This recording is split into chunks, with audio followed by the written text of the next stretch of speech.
Don't call yourself a cowboy until we see you ride.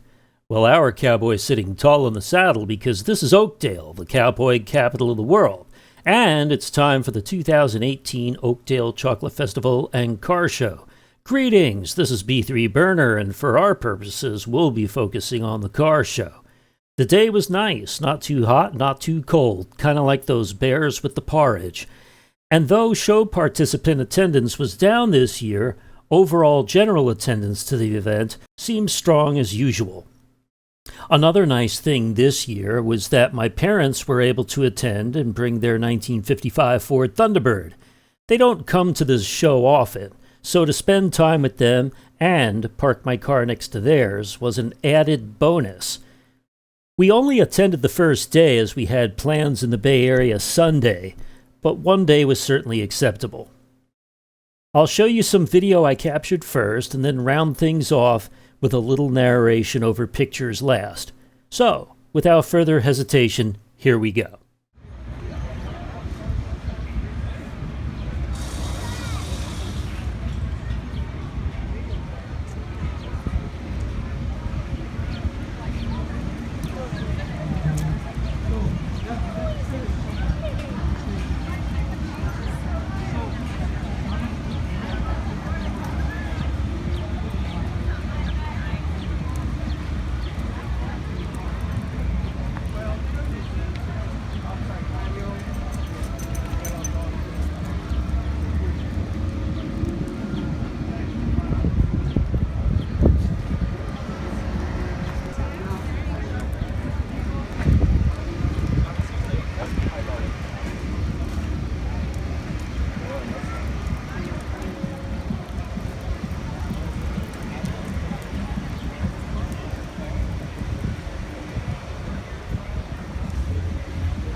Okay, so now about the photographs. First off, the gates open at 8 a.m. and this picture was taken in the 10 o'clock hour, and you'll notice that the left side of the street is almost entirely empty. Normally, in this show, it's packed, both sides of the street filled with cars. In this case, I think Jamestown's Rods to Rails moved their show to the same weekend as this one, thus splitting attendance. Some of the car owners that normally would come here probably went up there. By midday, not too much had changed. This is a tight shot of the crowd, but even then, if you look through the people on the right side of the street, you'll still see that there was quite a gap there, and nobody filled in that space in the ensuing 2 hours.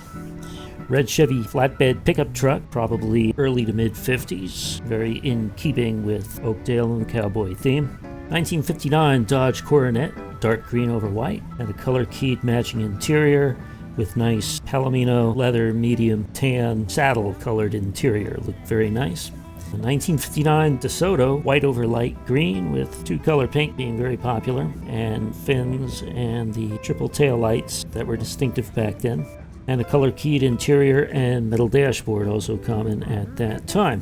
Dodge Charger RT, very popular muscle cars in the late 60s, early 70s, and a view of its color-keyed dashboard on the inside. Yellow Dodge Challenger, white over yellow, very nice, and again color-keyed yellow and black on the inside.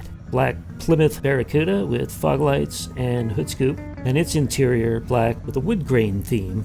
A dark green Dodge Dart, or maybe a Plymouth in the same general family, though I generally recognize those tail lights as Dodge Dart tail lights, and a spoiler to boot.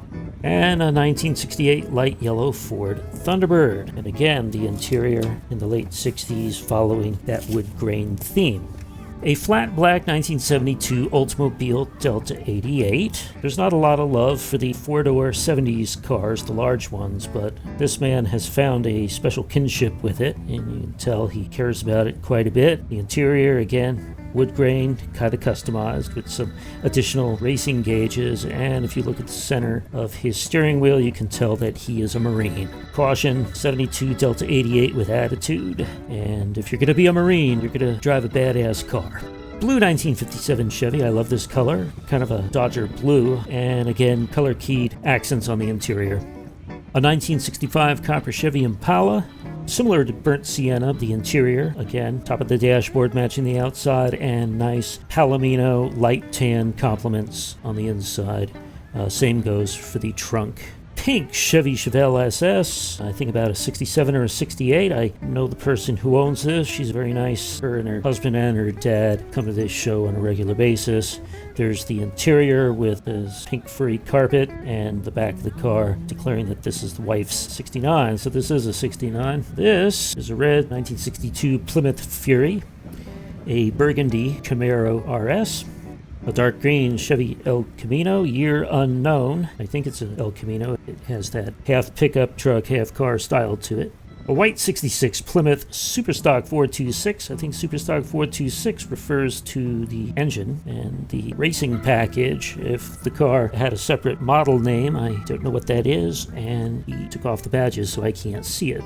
A 1969 Chevy Corvair. I know Corvairs mainly for 1965. I think I've seen more of those. Style changed a little bit by 1969. Ralph Nader once said unsafe at any speed, but it couldn't have been that unsafe if it made it to 2018. Yellow and black Chevy Camaro SS, kind of following Mopar's Bumblebee theme. Not sure exactly what that is, but I think it's a Pontiac Firebird or Sunbird of some sort.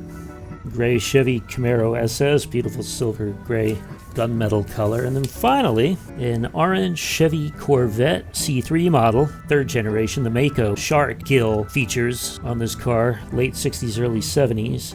The C3 era extended quite a distance, so really hard to pinpoint a year unless you know for sure what it is. Clean engine bay, well polished, nice matching interior, and distinctive Corvette taillights easy to recognize. And then my father and I parked next to each other, my dad's 1955 T-Bird and my black 1970 Ford LTD, both cars head on, and then my car from the left front side.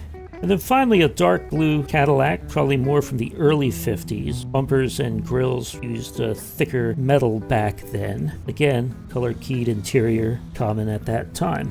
A little bit of the festival itself, classic cars, food court, commercial vendors, and Chocolate Avenue. A wide shot showing lots of people enjoying this shortly afternoon. A couple of people even walking their dogs. A tight crowd shot of everybody walking through the car area. And then finally a wide shot of people milling about, probably talking to people that they coincidentally ran into along the way that they know. And that's pretty much it.